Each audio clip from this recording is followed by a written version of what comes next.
Nararamdaman mo? Wala. Wala kang nararamdaman? Sigurado ka? Eh, ba't ka magpapagamot? Ano ko ba sabi mo may bumubulong-bulong sa iyo? Demonyo to eh. Demonyo yung sumasanib. Ayun ang haba ng sungay. Oh. Ang sungay niya, isa, nakapag ganun, no? Inuutusan ka minsan, no? Sa bulong. May sinasabi sa'yo, no? Ano sabi niya? Sige, sabi mo ka, ano? Bali, gagamitin ka. Tama. Ginagamit ka niya. Gusto nga na to, pumatay. Gusto niya pumatay ng tao. Kumbaga sa ano, inuhuli muna yung ugali niya hanggang sa makuha siya ng demonyo. Tama? Tama? Okay. O ganito gagawin natin na actually, 3 demonyo yan. Pero isa lang yung nakapasok sa'yo. Nanlilisik ang mata mo eh. Ayun no? O, patayin natin. Basta lumapit ka sa ating Panginoon, sa ating Ama, na kaya mo. Okay? Ayan. O paa dito. Isang paa lang, isang paa. Dito lang. Sige, isang paa mo, isang paa mo. Yan, ganyan lang. Huwag kang papatalo ha. Tayo ay tao. Kung ikaw ay papagamit sa demonyo, ay walang mangyari. Biro mo, makapatay ka, makukulong ka. Siyempre, di ba? Makukulong ka, ilang taon. Kaya nga natin, labanan mo yan, mamuhay ka na maayos. Okay. Simula na tayo. Laki na sungay, oh. Kakatakot yung nito, mukha. Papel lang to, ha. Sumunod ka lang sa mga nais ko, no? At tutulungan kita.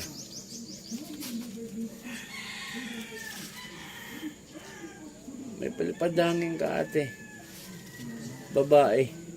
Kilala mo lang. Sisiraan ang isipan mo. Kung hindi ka magpapagamot, eh, hindi ko na po kasalanan yan, na. Okay? Pikit? Ang mararamdaman mo rito, nagbabagang uling, no?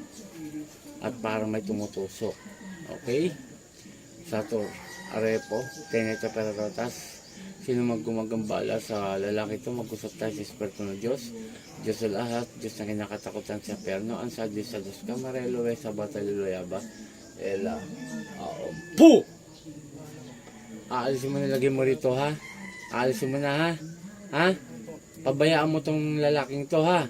Ha, demonyo? Huwag mong ginagambala to, ha? Iba ang mundo nyo. Nagkakaintindihan? Opo. Lakasan mo boses mo. Opo. Huwag mong ginagambala to, ha? Opo. Ha? Iba ang mundo nyo. At hindi kami magpapasakop sa inyo. Nagkakaintindihan? Nagkakala po ako sa... Ha? Opo. Sige, tanggalin mo yung dalawang kamay mula ulo. Tanggalin mo.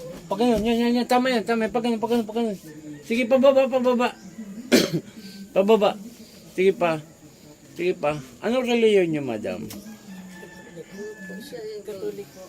Katolik. Pero Sige, tanggalin mo. Ha? nabautismo po sa iglesia. Sa iglesia. Okay lang. Ang ano kasi natin, reliyon, ginagalang natin yan. Kahit born again, ano. Ang sa akin lang, pasimbahin mo to. No? Paanin mo. Sige, tapos palublubin mo sa dagat ng kalating oras. Lublub lang. Sige pa. Sige, tanggalin mo. Huwag mong ginagambala itong lalaking to, ha? Ha? Opo. Huwag mong gagambalahin, ha? Opo. Sige pa. Ang pangit ng mukha mo. Opo. Bilang mo, baluktot pa yung sungay mo. Aba, oh. Sige, tanggalin mo yan. Opo.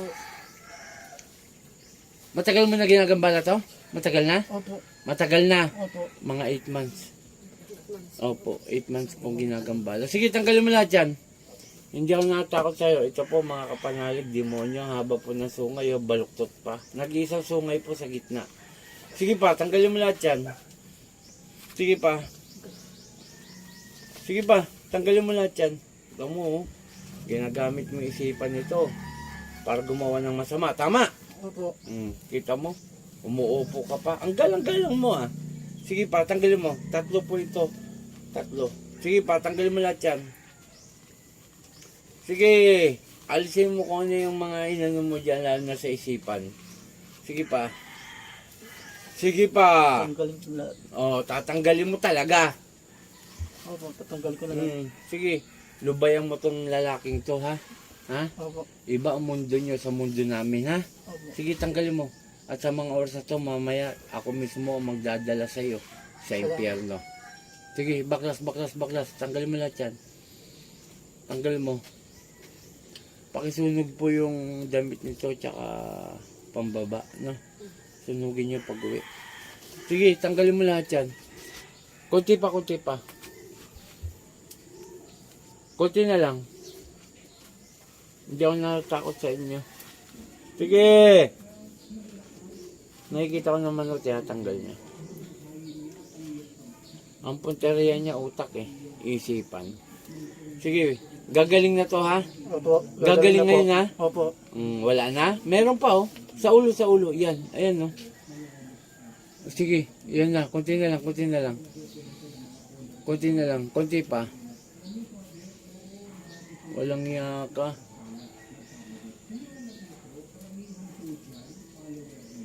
Sige pa.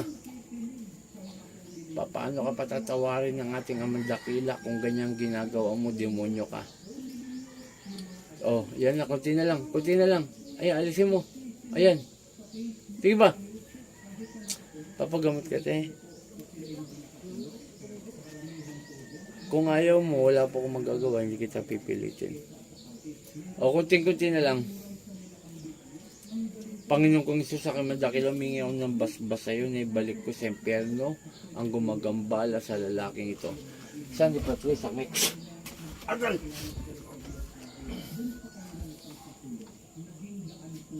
O, di wala na.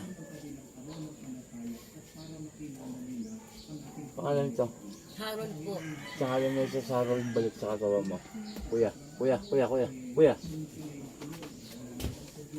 O, inumin mo to. Ubusin mo. O, pakiubos po, kuya. Ano, maliwalas yung isipan mo? Ha? Umaliwalas? Ha? Okay? Okay, wala na. Okay. Okay siya sa lahat. Ito si Apo Eric Aputchalin. Unang-una, papasalamat ako sa ating amang dakila at sa ating Panginoong Isus na kanyang anak, sapagkat binibigyan pa rin tayo ng kalakasan. Maraming salamat kay Apo Ken, Apo Marvin, mga team Apo yan, at kay Apo Sita, at sa mga umiidolo sa akin. Pakishare po ang ating video para po marami makapanood sa publiko, at yung iba ay makahingi sila ng tulong sa atin. Ang gamutan po natin dito sa area ko, mga taga rito lang, at may home service po tayo na aarkila tayo sa sasakyan, kayo ang magbabayad. Huwag kayong magpapadala sa GCash, baka po tayo ma-scam. Ang layunin po ng Team Apo Eric Aputchalin, ng Team Apo, diyan ko po kukunin yung bayad ng arkila ng sasakyan. At yung sa paggagamot ko po, wala rin pong bayad, ngunit humingi ako ng donasyon lang. Kung magkano na po ipagkalog ninyo. Maraming salamat. Ito ang Team Apo Eric Aputchalin. Magandang umaga. Puh! Ma, kung ang lubigan pito.